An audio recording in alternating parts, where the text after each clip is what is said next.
A 15-gallon fill-up here earns this place about $2.50. The bag of sweetened caramel corn in your other hand earns roughly the same, and there are 800 parking spaces outside, all of them full on a Tuesday. Look at the scale of it while you queue for the till. 75,000 square feet under one roof, which is bigger than most supermarkets you have ever shopped in. 120 fuel pumps out front, arranged in rows like an aircraft stand. Inside, a wall of jerky sold by the pound. A man in a black cap chopping brisket on a board, working through a fresh one every few minutes. 40 tills. Somewhere behind you, a corridor leading to a lavatory that has won a national award. And no seating. Not one table, not one chair, in 75,000 square feet.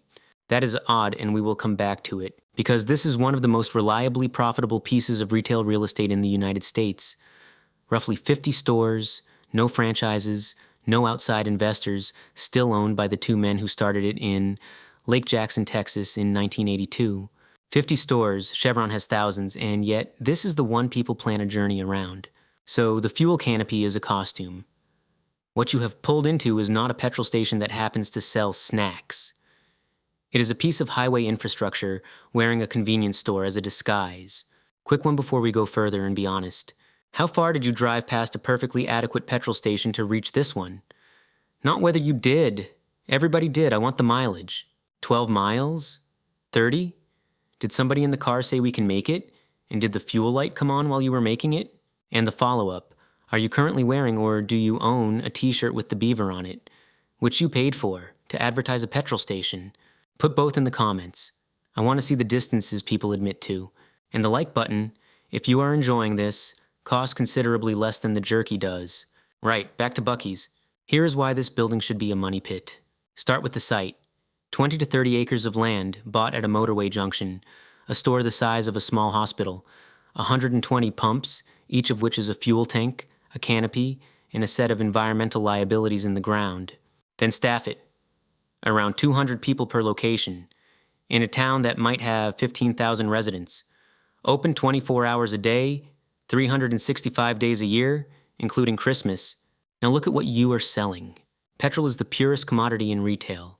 The price is on a sign 20 feet high, legible at 70 miles an hour, and the American average net margin on a gallon sits somewhere in the range of 10 to 20 cents once the card fees are taken out. And the snacks are not exclusive either. The caramel corn is sweetened puffed corn. The fudge is fudge. There are around 150,000 convenience stores in the United States, and every one of them sells crisps and coffee. Then there is the deliberate refusal of the obvious money. Buc-ee's does not want lorries, no overnight parking, no dedicated truck lanes, no 18-wheelers idling at the back. They have turned down the single most profitable fuel customer in the industry, the long-haul driver who buys 200 gallons at a time.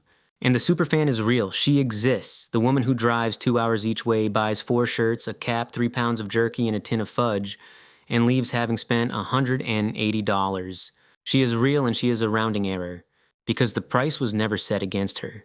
It was set against the average car and a family stopping for 11 minutes on the way to somewhere else, spending fuel money and something between $15 and $30 inside. So the question is not how they survive on petrol. The question is what the petrol is actually for. Let us just run the numbers side by side and let them do the arguing. Column 1, the fuel. A family car takes about 15 gallons. At 15 cents of net margin a gallon, that is $2.25 of gross profit. Call it $2.50 on a good day. $2.50 for a transaction involving underground tanks, a tanker delivery, a canopy, card processing, and regulatory inspection. Column 2, the store. That same family walks in. 2 adults, 2 children, 11 minutes, 2 coffees, a brisket sandwich, a bag of the caramel corn, a fudge, and a drink each. Call it $35. And the margin on prepared food and own brand packaged goods runs somewhere between 40 and 60%. So that basket produces somewhere near $17. 17 against $2.50. The inside of the building earns roughly 7 times what the forecourt does from the same car in the same 11 minutes. This is not a Buc-ee's quirk, by the way. Across the whole American convenience sector, fuel is about 70% of revenue and only about 40% of gross profit. Every petrol station in the country already knows this. The difference is what they each concluded from it. An ordinary station concluded that it should sell more crisps. Buc-ee's concluded something stranger. If the fuel is only worth $2.50, then the fuel is not a product at all.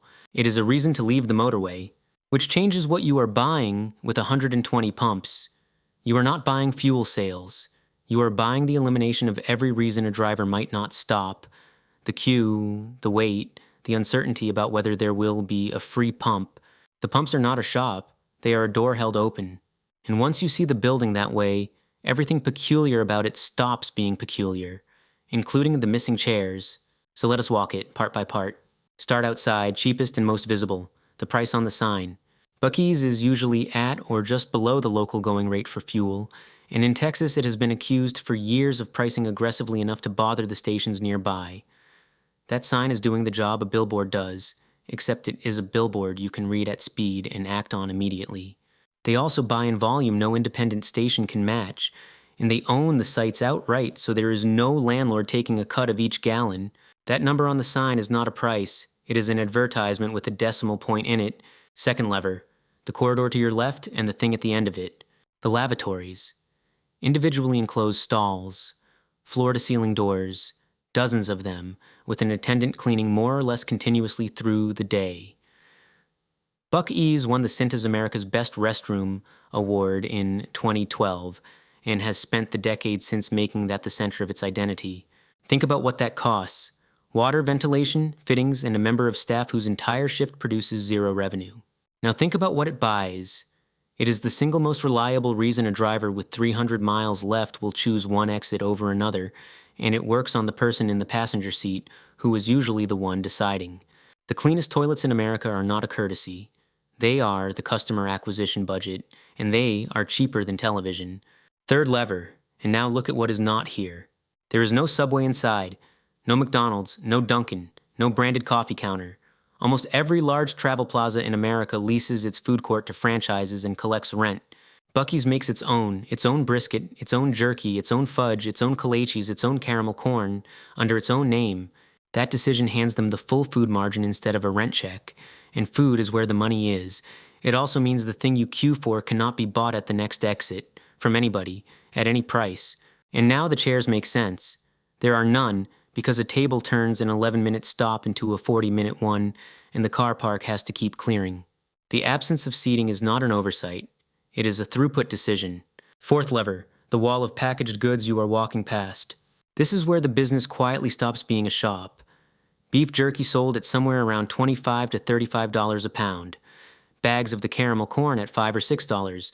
Tins of fudge, sauces, seasoning, sweets, all own label, all manufactured or packed to their specification, all sold at a price no supermarket brand could hold.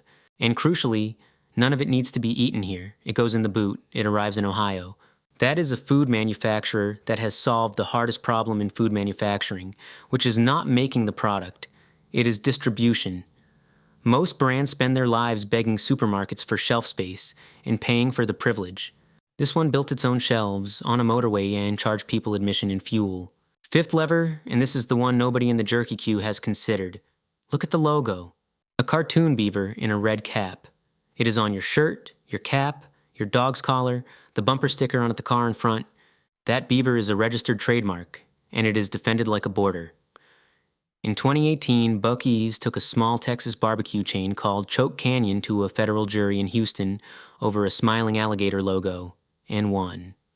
It has fought over the name with a Nebraska chain called Buc-ee's, and with others besides, which tells you what the company thinks it actually owns. Not the stores, not the fuel contracts, a drawing, and the right to be the only one using it. Because a shirt is not merchandise here, it is a customer paying you for the privilege of driving your advertising 800 miles. Now the machine works. There is no crisis coming, no debt spiral, no clever operator about to be found out. It is one of the best-run private retailers in the country. So let us talk about who keeps feeding it, because that is the part that is actually strange. Buc-ee's does not work in Europe. It could not. It is built on a very specific condition, and that condition is the American long drive. The interstate highway system runs to about 48,000 miles. Texas alone has more than 3,000 miles of it. The average American drives somewhere around 13,000 to 14,000 miles a year, and the corridors that matter here, Houston to Dallas, Atlanta to Nashville, Orlando to Atlanta, Our journeys of 5 to 10 hours that most people make by car because the alternatives barely exist. There is no fast train. Flying costs more than the petrol and takes about as long once you count the airport. So millions of families are in a metal box for 8 hours with children, and they must stop somewhere, which used to be a public matter. And here is the thing that changed. In July of 2009, the Virginia Department of Transportation closed 19 of its highway rest areas. The state was short of money, and the closures were projected to save somewhere around $9 million a year. Governor Tim Kane's administration signed it off, drivers were furious, and the sites reopened the following year under Bob McDonnell. Arizona did the same thing in 2010, closing more than a dozen. Louisiana, Vermont, Colorado, and others cut back in the same period. Across the country, the public rest stop, free, funded by fuel tax, staffed by nobody, turned out to be the easiest line in a state budget to score out. Something had to fill the gap. Something did. A private company can afford an attendant scrubbing a lavatory at 3 in the morning because that attendant is standing between you and 150,000 square feet of merchandise. A state highway department cannot, because the toilet is the whole service and it earns nothing. That is the trade the American road quietly made. Cleanliness is now something you buy, bundled with fudge, and the 200 people in this building are the ones delivering it. Buc-ee's pays notably well for the sector. Reported starting rates for cashiers running somewhere around $18 to $20 an hour in recent years, in towns where retail work often starts near half that, with health cover and paid holiday attached. In a place like Athens, Alabama, or Richmond, Kentucky, a 200 job opening at that wage is the biggest hiring event of the year. That is real, and it should be said plainly. Now the other side of the ledger, and it has a name attached. Kelley Rieves worked as an assistant manager for Buc-ee's in Texas. Like other staff at her level, she had signed an agreement covering what the company called retention pay, extra money paid into her wages along the way, on the condition that she stayed until an agreed date. She left early for another job. Buc-ee's came after the money. She ended up in litigation with her former employer over tens of thousands of dollars of pay she had already received and spent. In 2018, the 14th Court of Appeals in Houston sided with her, finding the clawback functioned as an unenforceable restraint on her ability to work elsewhere. Picture that for a second. A shift manager in a Texas store being invoiced by a petrol station for the wages it paid her. Both things are true at once. It is one of the better paying counter jobs in the American South, and the terms attached to that pay were tight enough that a court had to unpick them. That is not a villain and a victim. That is what happens when a company decides that the person cleaning the lavatory at 3 in the morning is load-bearing and prices them accordingly and then tries to bolt them to the floor.